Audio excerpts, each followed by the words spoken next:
आज की सभा में उपस्थित हमारे सभी सम्मानित साथियों,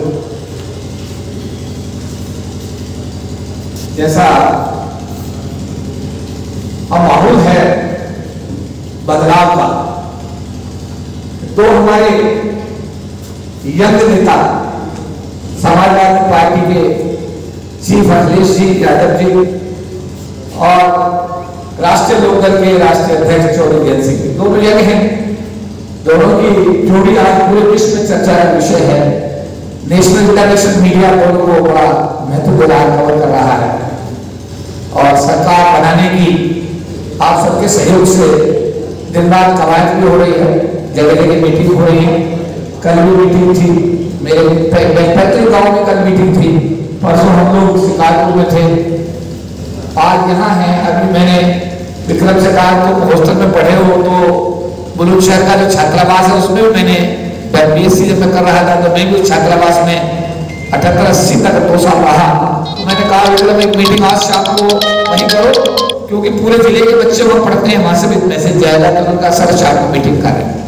हम सबकी कोशिश ये है, संयुक्त प्रयास ये है, चाहे हमारे राष्ट्रीय अध्यक्ष हैं, चाहे मैं राष्ट्रीय सचिव हूं, चाहे हमारे समाजवादी पार्टी के राष्ट्रीय अध्यक्ष हैं, गठबंधन के सभी लोग इस कोशिश में हैं कि जो अभी 10 मार्च को नतीजा आना है उसमें गठबंधन की सरकार बने, आम आदमी की सरकार बने, गरीबों की सरकार बने, समाजवादियों की सरकार बने, अम्बेडकरवादियों की सरकार बने, किसानों की सरकार बने, अर्थात आम आदमी की सरकार बने। सबकी कोशिश यही है और हम सब यही चाहते हैं। अगर नेशनल इंटरनेशनल लेवल पर हम देखते हैं, अगर पुतिन की हम बात करते हैं तो उन्होंने अपने लिए संविधान में व्यवस्था कर ली कि वो मरते दम तक उसी पद पर बने रहेंगे, राष्ट्रपति रहेंगे। अब रूस के USSR, अगर रूस के राष्ट्रपति रहेंगे, ऐसी व्यवस्था चाइना के प्रधानमंत्री ने कर ली और वहां से प्रेरणा लेकर के हमारे देश में भी शायद ये एक मन में कुछ लोगों ने पाल लिया है कि जब तक हम हैं हम ही रहेंगे। और संविधान में बदलाव करने के बहुत सारे रास्ते होते हैं, संविधान में बदलाव के रास्ते बहुत सारे होते हैं। अब देखिए, जैसे मैं अनुसूचित जाति समाज से आता हूं, अब उस जाति समाज का बड़े लंबे समय से मैं रिप्रेजेंटेशन भी कर रहा हूं, क्योंकि 25 साल से मैं अनुसूचित जाति जनजाति जो हमारे समाज के सभी संगठन हैं, जिसको महासंघ कहा जाता है, उसका भी राष्ट्रीय प्रधान महासचिव हूं। 40 लाख लोग इस संगठन के पूरे देश में सदस्य हैं। अब 40 लाख लोग में अगर 21 आदमी से परिवार के 20 आदमी में जुड़े हुए हों तो ये संख्या 8 करोड़ के आसपास बन जाती है, सीधी सीधी बन जाती है।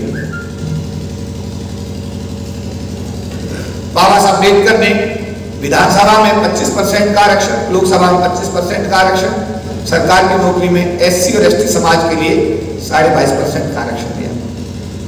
अब बीच में जब मंडल कमीशन आया तो VP सिंह की सरकार ने OBC समाज के लोगों को 27% की आरक्षण की व्यवस्था की और इस सरकार ने इस देश के गरीब सवर्णों के लिए 10% की आरक्षण की व्यवस्था की है। लेकिन ये सरकारी क्षेत्र में है, निजी क्षेत्र में नहीं है। अब सरकारी क्षेत्र खत्म कर दिया गया है। भारतीय रेल, हवाई जहाज, बीमा कंपनी, तेल कंपनियां सब प्राइवेट लोगों को दी जा रही है। किसको दी जा रही है? प्राइवेट। तो ये जो आरक्षण था, चाहे वो SC का था, चाहे ST का था, चाहे OBC का था, चाहे गरीब सवर्णों का था, एक हाथ से दिया और दूसरे हाथ से छीन लिया। जब सरकारी क्षेत्र नहीं होगा तो भैया इस आरक्षण का कोई मतलब बचेगा? तो मैं आपसे पूछना चाहता हूँ, कोई मतलब है? अरे है इसका कोई मतलब? एक समय था जिस समय में ये लोग सरकार की नौकरी में जाए बैठे हैं, 40% 50% वाले लोग भी नौकरी में आ गए थे। आज 90% का बच्चा भी BTech की डिग्री, M.Tech की डिग्री लेकर के, MBBS की डिग्री लेकर पूछ रहा है कि इस डिग्री का मैं करूं क्या, कहां जाऊं, क्या करूं उसका? ये सवाल है समाज के सामने नहीं। और जो सरकार है उसकी जो नीति है वो आपने देखा कि 2-3 लोगों को लेकर के वो चल रहे हैं। और पिछले दिनों तो हदम हो गई जब जो इस देश का एक कृषि प्रधान देश कहा जाता है, ये किसान और जवानों के नाम पर जब लाल बहादुर शास्त्री ने कहा जय जवान और जय किसान, तो किसानों की जमीन को भी पिछले दिनों जो कानून बनाए गए, वो किसान का नहीं है मसला है, किसान और मजदूर का चोली और दामन का साथ इसलिए है कि किसान की जमीन में जो काम करता है मजदूर, वो सभी SC ST ओबीसी समाज के लोग हैं, उनका रोजगार चलता है, उनका परिवार चलता है। और अगर वो किसान की जमीन को ही उद्योगपति ले लेंगे, सारा धंधा वो कृषि का भी कब्जा कर लेंगे, तो भैया मेरे किसान भी सड़क पर आ गए और मजदूर भी साथ साथ सड़क पर आ गए। ये बात सही है। तो ये जो आंदोलन था, ये किसान का आंदोलन नहीं था, ये किसान और मजदूर का संयुक्त आंदोलन था।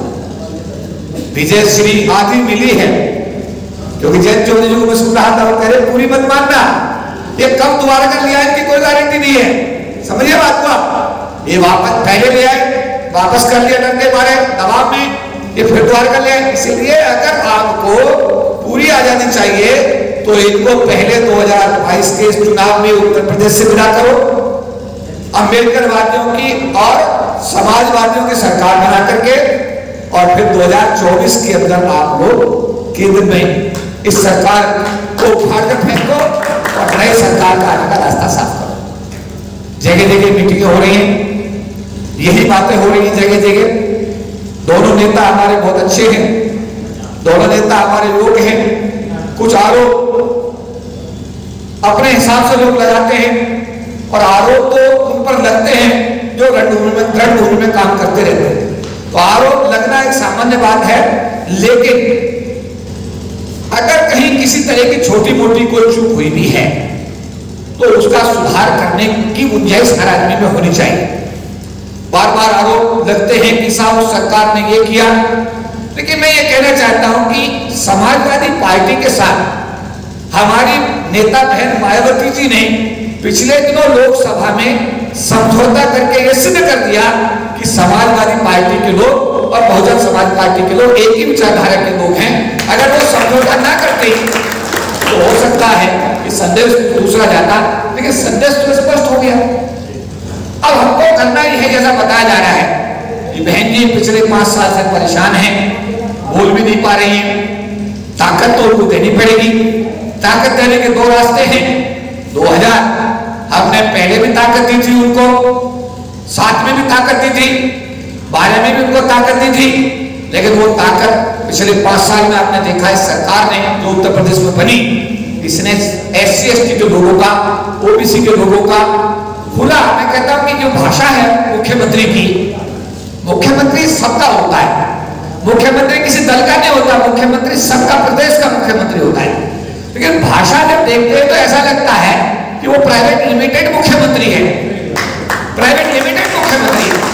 अरे तुम राजा हो प्रदेश ने तुम्हें जिम्मेदारी दी है।